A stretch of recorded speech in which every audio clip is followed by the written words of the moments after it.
Hey, dads, you have to put on your own oxygen mask before you can help anyone else. Today, we're going to talk about taking care of you so that you can be there for others.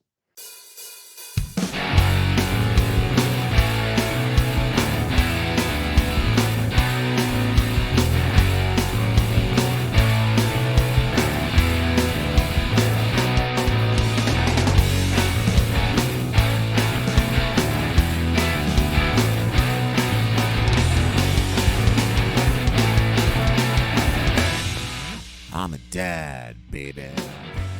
Today, we're going to get into how do you take care of yourself? Take care of yourself so you can take care of others. We're going to go through a few tips and tricks that Paul and I have used, and we're going to ask you what you do.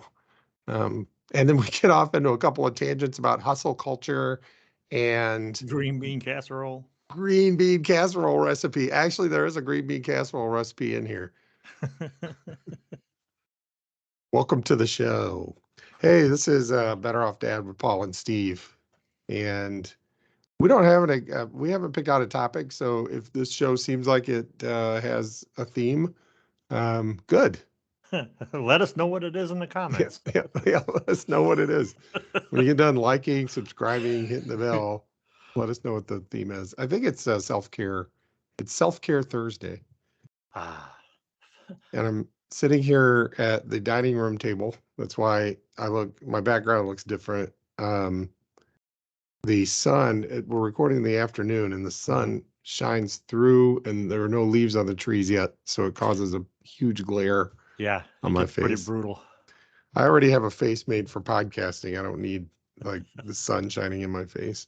Right.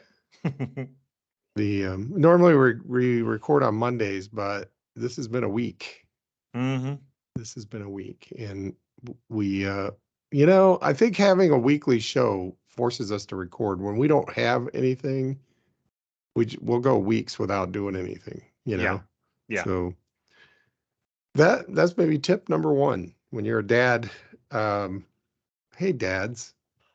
Hey, grown ass dads. What do we call them? Gads. Gads. Yeah, I can't get used to that one. When you're a grown-ass dad and you've got all of these dad things you got to do, one thing it's easy to forget about is taking care of you.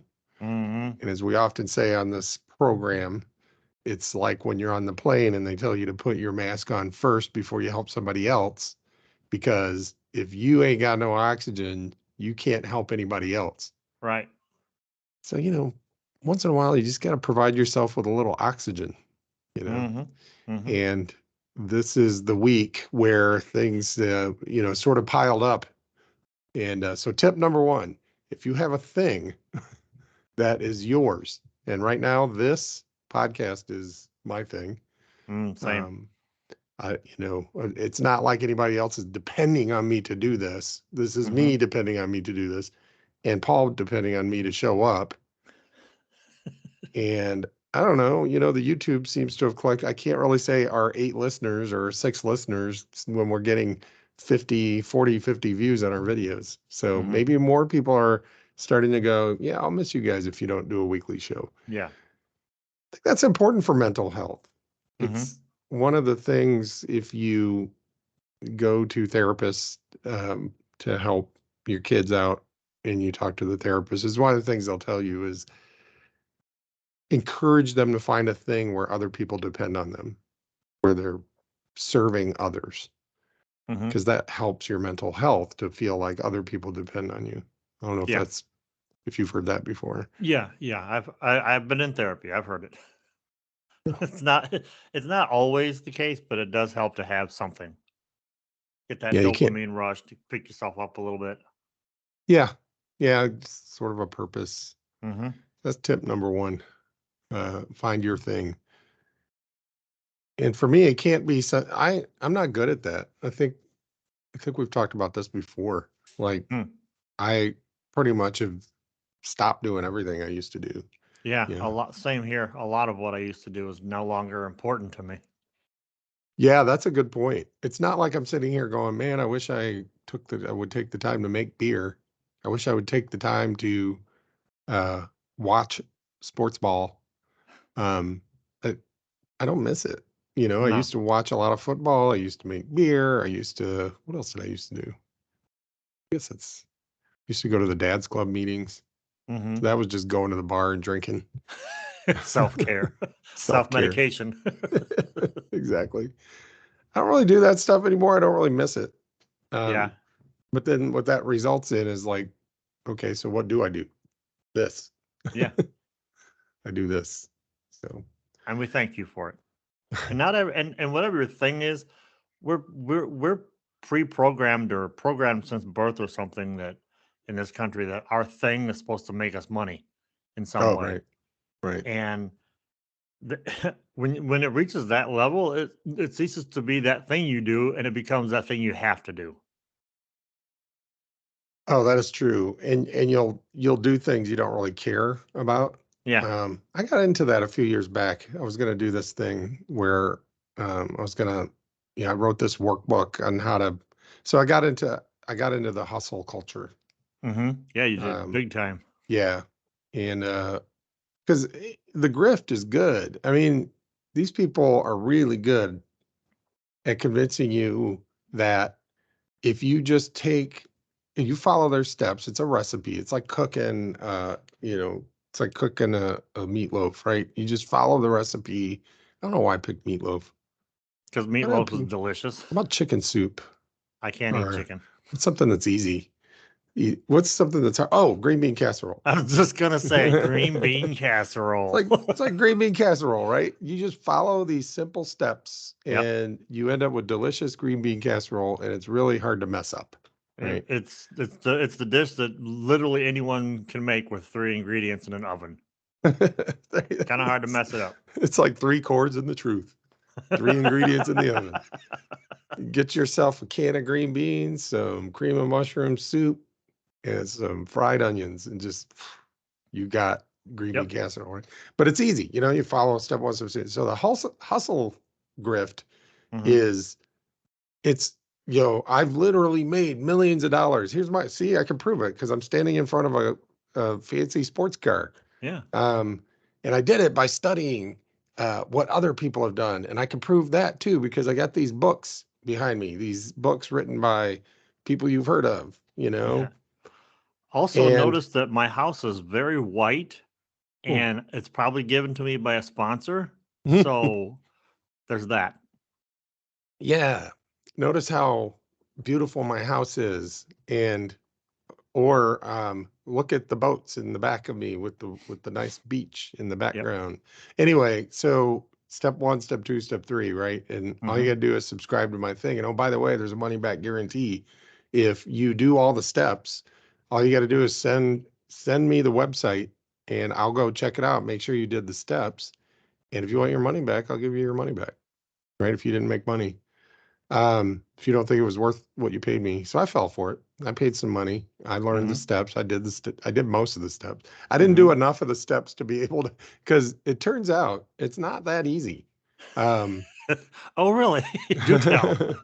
Not that easy. And it's this hustle thing, right? And so my thing was, well, I'm an independent, because I was at the time an independent consultant, and I was able to make more money as an independent consultant than I would have as an employee. So I was like, well, what if I just teach people how to do that and follow this? So I'll write the workbook, and then the thing I'll sell is the workbook and then a program where you can get the workbook for free if you sign up for my ongoing whatevers, the hustle cult, look at Google, don't Google Andrew Tate. I was gonna say Google Andrew Tate. Anyway, it's the same thing Andrew Tate is selling, right? He's basically saying, join my $50 a month club and I will teach you how to get rich, right?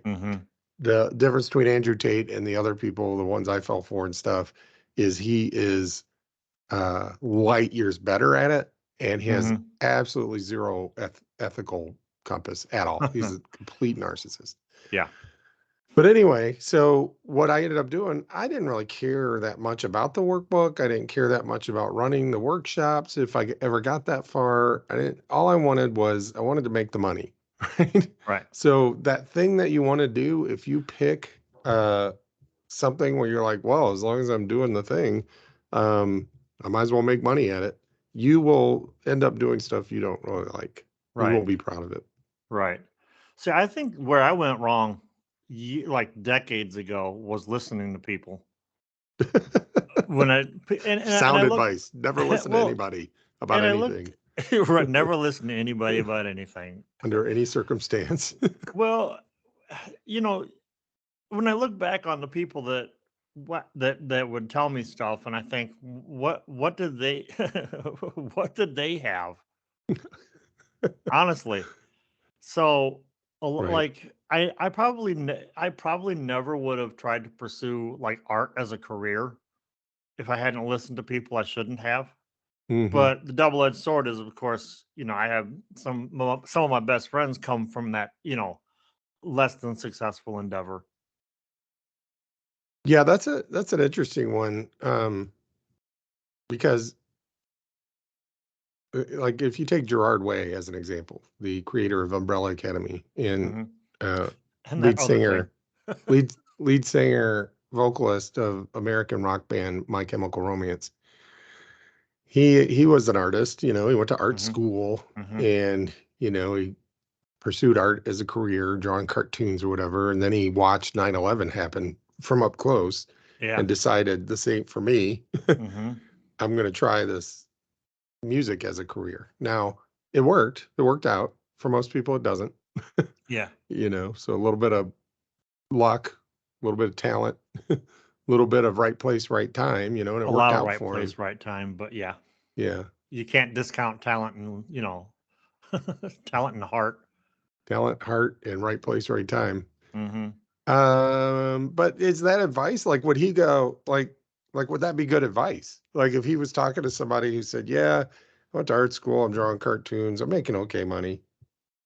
Would he go, "Man, you should quit and go do something you really love," I don't think he would Hmm. give that advice, right? No. That's not good advice.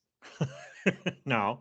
It's survivor bias because it says, "Hey, what it worked for him." It's the same Hmm. thing these hustle grifters do, right? Hmm. The hustle culture. They Hmm. will point to the times it's worked. And obviously, the grifter had some success at it, right? So they're able to point to their cars and their house and everything and say, "Hey, look, it worked. You should do what I did." But for every person for whom it worked, there's 10,000 who did the exact same thing, tried the Yes. exact same thing, and it didn't work, right? Yes. Um, so I don't. So people go, "Well, what am I supposed to do then?" And I'm like, "I don't know. That's a different show, maybe." But the but the point being, on the just to put a bow on the hustle culture tangent that I went Hmm. on. Um, if here's all you got to think about with the hustle culture. If if the thing that they're trying to teach you worked, why would they be trying to teach you? Like take drop shipping as an example, where Hmm. you're like, oh, you never even have to have inventory. You sell the thing, and once you sold the thing online, now you buy it, have it shipped to them, and you make a little profit. And you just keep doing that and you'll make millions of dollars, right? Hmm. I will teach you to do that. Just pay me and I will teach you how to do that. I'm like, dude, why don't you just, if it works so well, why Yeah. don't you just do that to make your money? Why do you need to make You're money off of clearly me? making enough money with your hustle. You don't need two hustles. Exactly. Why do you need Yeah. this hustle if it actually works? In fact, why would you want to teach me? Now you have a competitor out there, Hmm. right? If I get as good as you got at it, now you have a competitor and it's not going to work as well for you. That So was my always guess the is you don't make a lot of money on drop shipping. You make all the money telling me that you make money on drop shipping, right? Yes. That to me, that was always the suspicion o meter would go off. It's like, then I would be you're teaching me to become your competition. Mm. Or you're teaching me how not to be your competition and also making me pay you. So, Right. You're not going to give me the full keys to the kingdom. that's right. Picking a thing too is like well, okay, like this week for me was all about oxygen. I needed that oxygen mask. Yeah. And as a result, I did nothing. Hmm. I read some books, watched way more TV than I normally do, slept a lot. and it was fine. I woke up today. I'm like, all right, now guess what? I've got enough going, enough dopamine flowing. I've got enough downtime in me to get that energy level built back up to actually do something that I want to do, to move forward. So sometimes it's just watch some damn TV. Watch some damn TV. That's point number 2, I think, is unplug if you need to. Yeah. And turn off those voices in your head that sound suspiciously like your parents saying, "Why aren't you doing something productive right now?" Yeah, well, we've been beat down since we were little kids that we Yeah. have to be productive at all times. A conversation when I was a kid, a conversation with my dad was an invitation to work. You Yeah. avoided it at all costs because he'd talk to you for 2 minutes and then put you to work because you Yeah. weren't doing anything. Yeah. And Right. I'm like, well, that worked for you because if your family didn't work 24/7, you guys would have starved to death. Clearly, we don't have to be working 24/7 to survive anymore. Yeah. My family did. And it's like, but it's already been beat into our heads because that's all he knew. Yeah. And then growing up, it's like the unprogramming that it takes to get that out of your head is, Right. you just, I can't. It starts out, yeah, I can, I can beat it down for a while. It's extremely difficult, and uh, if you're being paid for, like, if you have a regular job, let's Hmm. say, like I do, um, it's it's hard. I had this added bonus of not only having that, beat into me from an early age, like you always have to be doing something, Yeah. but then I start working, and the way our corporate system works is your parents are replaced with a boss. Hmm. And the boss was taught the same thing, right? Hmm. And they were also taught if you don't keep people working, they will steal from you. Yes. They'll either steal, time, or they'll steal, but they'll get away with as much as without doing as little work as possible. Hmm. And so you have to stay on them. And so if they're not physically there at the work site, doing something, then they're Right. not being productive. But I, as you may know, having known me for 45 years, I don't always look productive. But when I am doing something, when I get focused and when I get on it, I can produce some pretty good stuff. And I used to take pride in the like I was still in college until I was like 28. Not Hmm. physically in college, but I still behaved as though I was in college, right? Going out late on weeknights, not being able to get up in the morning, being late to work, Hmm. that kind of thing, being hungover at work sometimes, whatever. But I was as good as anybody else, right, at my job, as the people who didn't do what I was, who were there early, stayed late, always Hmm. focused. I was Hmm. as good as or better as them at my job. And I used to take pride in that. I used to think I can be a slacker and Yeah. still be as good as you guys, right? But you know what that really was? Like I used to have some shame about that too. But you Hmm. know what that really was? That says not everybody is the same. Right. Shocker, right? Not Right. everybody Right. works the same. So in order for you, today's going to be a great show, and you're going to do a great job of editing it and putting it together. But the way that you are able to do that is by unplugging a little bit earlier in the week, right? Hmm. So that was just as important. Watching more TV than you normally do, laying around, sleeping later, taking naps was just as important as having your fingers on your mouse and keyboard Yeah.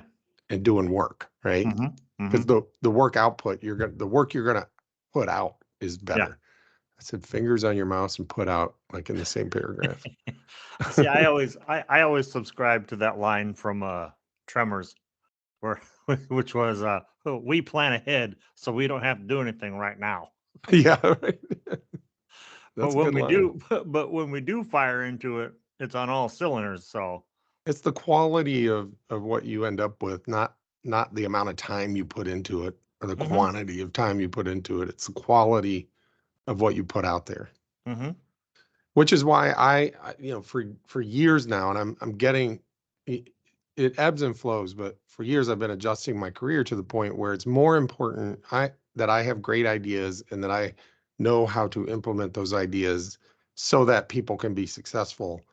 Um, I've been navigating my career in that direction for decades, and I'm finally to a point now where my primary role is that, right? It's not like that I get up and I'm productive every hour of the day. It's that I have good ideas, and in order to have those good ideas, I need think time, right? I have to think, I have to be in a good headspace and all that stuff.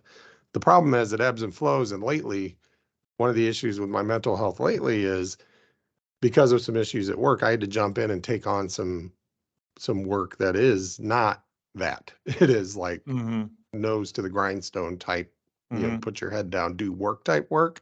And it's been a struggle because I can't keep up with that and keep up with my other role and keep up with my dad duties, all at the same time. So it's been a struggle. And so now we're at point number 3, which is ask for help. Oh God, strong enough to be weak. Strong enough to be weak. Yep. It's one of the things my therapist taught me. I went to my most trusted colleague at work and just said, I said, every time we meet, I feel bad because I haven't gotten the things done that I'm supposed to be getting done. And I said, meanwhile, I don't think I'm doing as good of a job for the client on this client work that I'm doing as I could be. I said, we need to get somebody doing, and we had been interviewing somebody to take over the client work for me.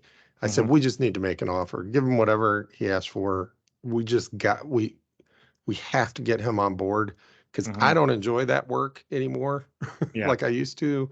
And it's keeping me from doing a good job at the work that I want to be doing.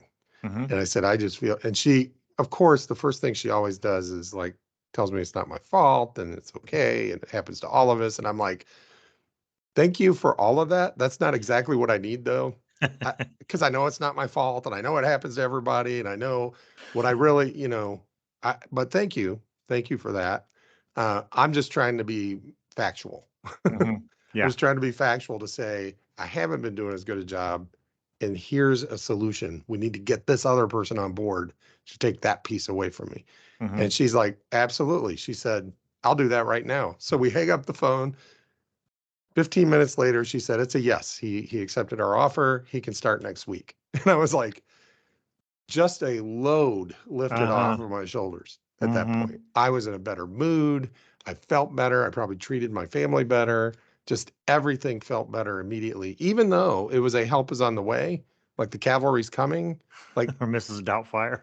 I still have all of the work that I need to get done between now and when this guy gets up to speed. And it's going to be a lot of work to get him up to speed and everything. Yeah. Like it's not going to get easier right away. Right. But I already feel better because I asked for help. Yeah. And a solution. And together we came up with a solution and we're implementing a solution. So be strong enough. Wait, what was it? Strong enough to what? I say be strong enough to be weak. Strong enough to be weak. Ask for help. Yes. Because you know who doesn't ask for help is somebody who truly isn't strong. That's because right. they're afraid of how you're going to judge them. Right. Yeah. They don't want to be found out as being perceived as weak or incompetent or not quote unquote man enough. Yeah. All that dumb stuff. Man, imposter syndrome is real. Right. That's 100%, which is ironic. Yes. And it was, I think I was in my mid 40s when I read, somebody did some study, who knows? And it said something like 80% of people suffer from imposter syndrome, especially like knowledge workers. I would imagine that would be an interesting one. Like people like tradesmen, like probably don't really have that as much.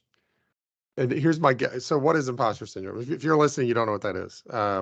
Imposter syndrome is when you get this feeling like you're just a fraud and you're just faking it. Like your parents, let's say you're a kid, I'm going to talk to my babies here, right? As a dad, I'm going to talk to some of you youngins.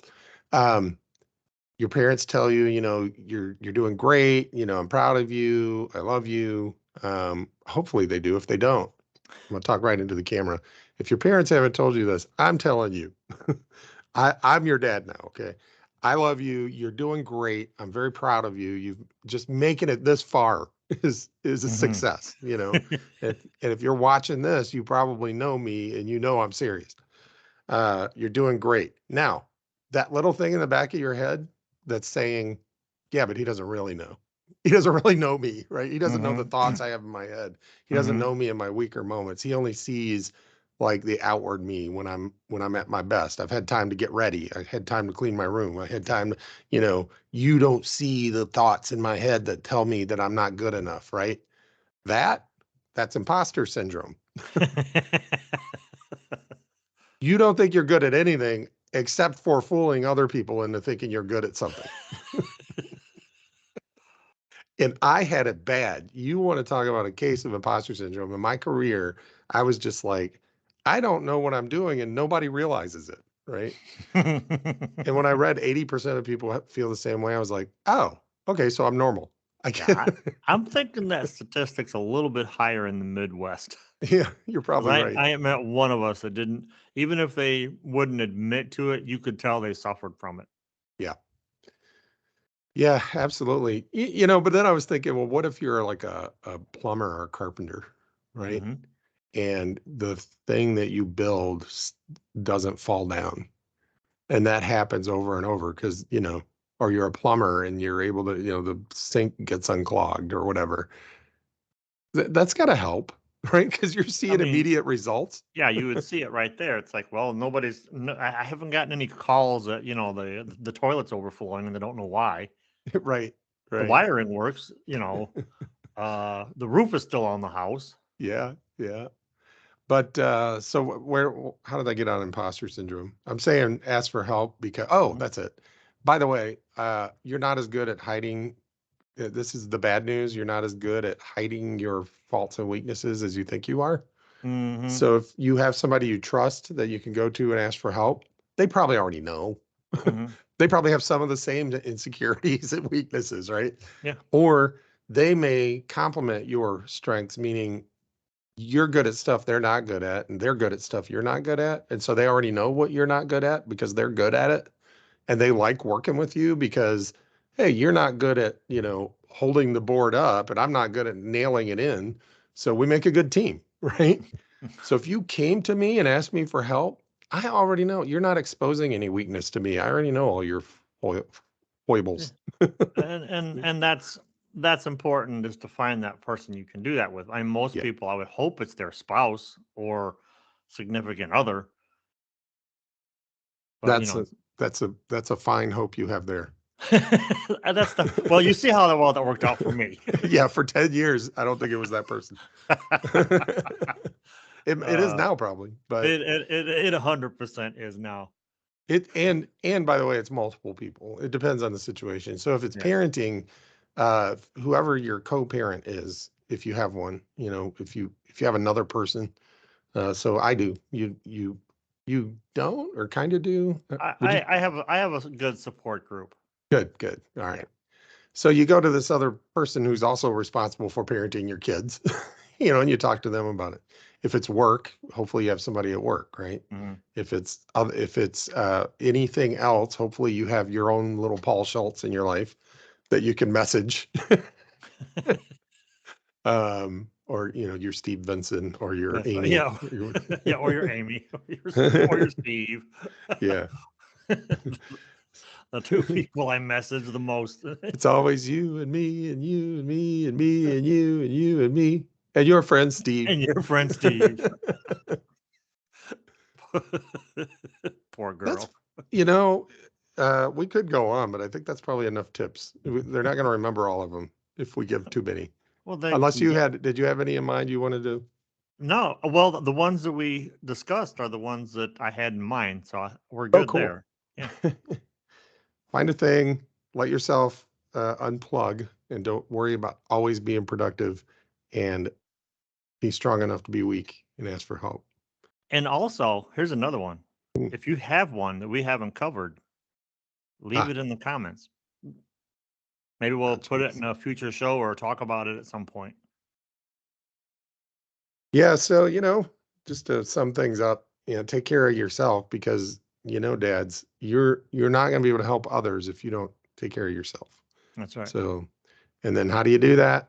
Yeah, just find these ways. These are 3 ways Paul and I have used, and we try.